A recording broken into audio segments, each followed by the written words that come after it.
I would say that it's very hard to predict the influence of President Trump. Up to now, I didn't see some sort of well-deliberated policy. It's more very, general, even vague, sayings. So I think it will take time, the new administration, to truly consolidate well-deliberated policy. So we need to wait and see.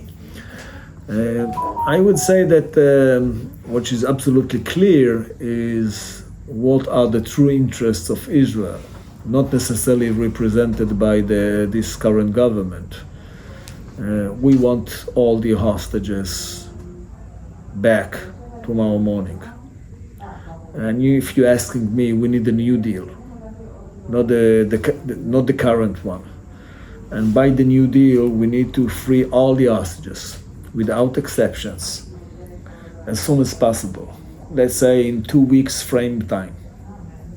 And this is it. And we know what is the price for it. The main price is to finish the war. And I think it's something we need to pay. It's not about coercing Israel, to stop the war. It's good for us to stop the war. Although America doesn't have right now a true, well-deliberated policy, maybe by this, blunt saying, it will enforce others, to move in a more positive direction. We need to remember, Hamas is a terror organization, a cruel terror organization, and the fact that they are willing to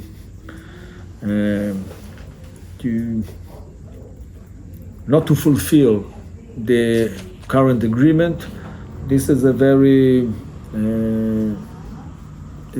serious matter. And I can tell you one thing, that on the one hand, I'm willing to be more generous with Hamas, but on the other hand, if they want return all the hostages, we will fight for it. And we have no intention to hesitate. From my perspective, we should not hesitate concerning that. We need to be very clear about our goals concerning this war. And as I mentioned, at the first stage of this discussion, first we need to free all the hostages. Then we need to a solid and well-secured ceasefire, and then we will be able to deal with all other ramifications of this war. Look, I woke up at 6:30, and I start seeing push-ups in my cell phone. And I understood quite immediately from my experience that this is not a regular terror event. This is something much bigger. By 8 o'clock, I understood that I have nothing to do at home, that I need to go to the south. So I put on my old uniforms. I found my boots in the garage, and I went straight away to the south. I asked the commanding officer of the Home Front Command to be his personal envoy to the south. I commanded the Home Front Command previously, so I know the people there and they know me, and it was well accepted, the suggestion. I needed all kind of things, down there, but then I got a phone call from my sister. And she asked me whether I can take people who escaped the Nova Festival to safety. Up to that point, I didn't hear about the Nova Festival. I'm not a person who go to raves. I asked her, all right, send me a location. And I did, these kind of trips into the Nova Festival vicinity 3 times, taking out from the Nova location, taking to safety 6 people, 6 guys. There are many people who did much more impressive things. The fact that my story got much publicity is more because I'm a general and I'm not supposed to be there, but many Israelis did a better job than I. I think it reflects, the fact that in times of emergency we do not hesitate to fight for the security of Israel and for the security of Israelis. And I think at this terrible day of October 7th, it was a kind of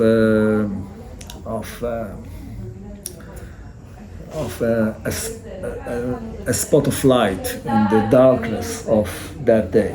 This is the story, very simple one. I remain in uniform for the next 2 weeks. I tried, to help the commanding officer of the Home Front Command as much as I could. After 2 weeks, I thought that the political ramifications should be clear-cut and,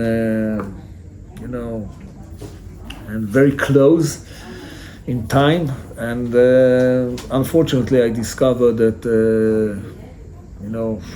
16 months have passed, and we are still with the same government, with no national inquiry committee, with no true, investigation of the events, with no true responsibility paid by the political echelons. It's a shame. It's a trauma, and it's a terrible trauma.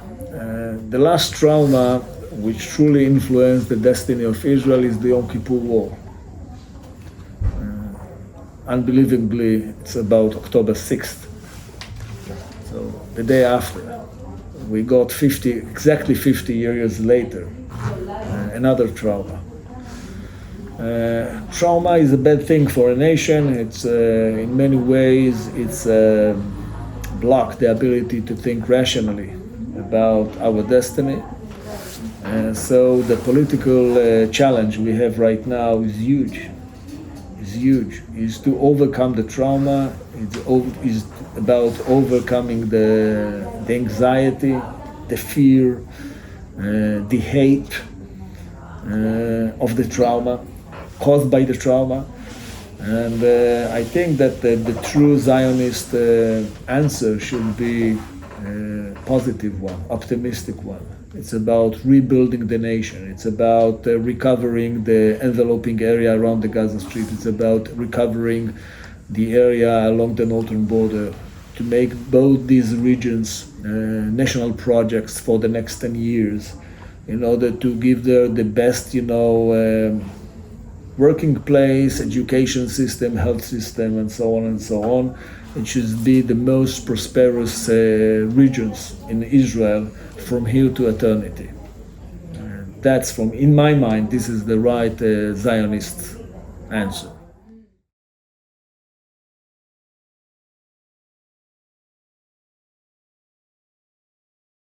Well, I think that we should put aside the issue of, the way we fought up to now in the Gaza Strip. It's a very complicated warfare. It's in the most dense urban terrain with much subterranean. The complexity of this war fighting is almost unbelievable. We need to remember that intentionally Hamas, put all his military installations beneath schools, medical installations, mosques, and so on. So it's truly very complicated. I think you asked more about the internal processes in the Israeli society, and no doubt that the extreme right became much too much influential in the Israeli society. It's a terrible phenomenon. Unfortunately, we see it in other places around the globe. There is a kind of a wave of populist movements. Most of them belong to the extreme right in Europe. and in other places, I think you in Brazil share some sort of something which is quite similar in the Philippines and many other places. So in a way we cope with the same problems, but we need to say that each country has its own characters. And in Israel it's about beheading, whether Israel will be able to remain strong liberal democracy, or we are on the route to become an authoritarian, theocratical country. We won't survive. Here in this troubled region, we won't be able to survive if we become authoritarian, theocratical country. It's just impossible. So I entered the political arena because I think that we are in the most crucial moment in the history of Israel, and we need to save Israel, and we need to re-emphasize the basic principle of what is Israel all about. On the one hand, a homeland for the Jewish people; on the other hand, free, egalitarian, democratic state. No other option. This is it's a question of surviving, and in order to survive, we need to keep in mind a kind of a central axis, which means that yes, we are the only country of the Jewish people on earth, and therefore, in order to survive in this troubled area, we should remain free, egalitarian, democratic state. By emphasizes the issue of security. Peace is not for peace. Peace is for security in Israel. The most basic need is security. And Israel is a country under threat since 1948. It's not new for us. There is no dull moment concerning the security of Israel in our history for the last almost 77 years. So peace is for providing better security for Israel. And we need to admit that the peace agreements I have mentioned with Egypt and Jordan, well, that's fantastic. That's fantastic for Israel. And it gave us more security than defeating the Egyptians in the Six-Day War or the Jordanians. So this is what I tell you, that's what I tell the rest of my people. It's not easy. But as I mentioned, we are a nation in trauma. So we need to rebuild trust. And concerning the Palestinians, I frame a new formula for a better future. In this formula, I would say that it's about civil separation and security responsibility. Civil separation in order to lessen the friction between two hostile populations. Civil separation in order to provide as much possible opportunities for terrorists. But security responsibility, we have no intention to give the Palestinians responsibility for our security as long as we cannot trust them completely. So it's a process. So from this current situation, which is terrible, to the desirable end of two-state solution, we should look at the gap and we should bridge the gap. And my formula of civil separation with security responsibility has a potential to bridge the gap.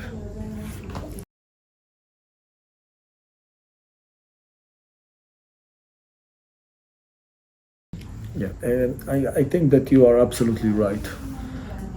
We have regional opportunities that we didn't enjoy previously.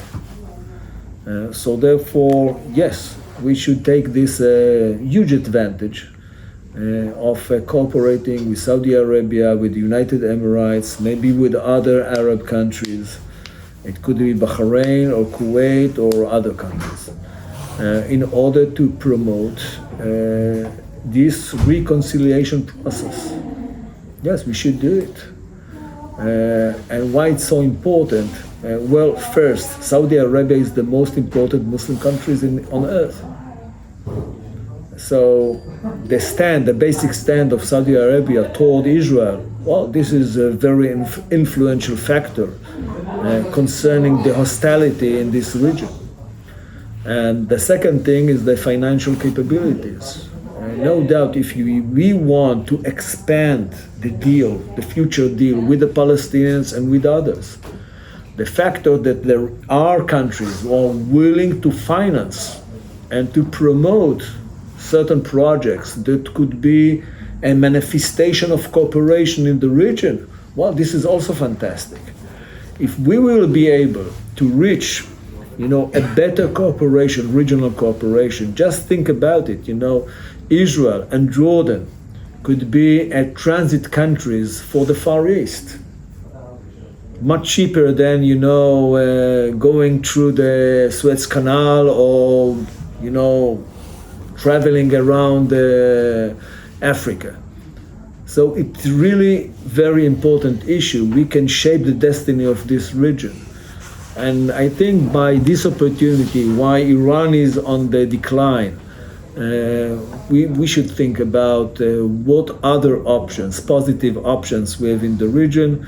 What can we do with a moderate element like the Kurds in northern Syria, in northern Iraq? What can we do with the people? We have established with them certain, cooperation and I would say friendly relationship, like the Syrians along our border. For 5 years, we have provided much humanitarian aid. So here I see another opportunity. So yes, we have more than just hostility in this region.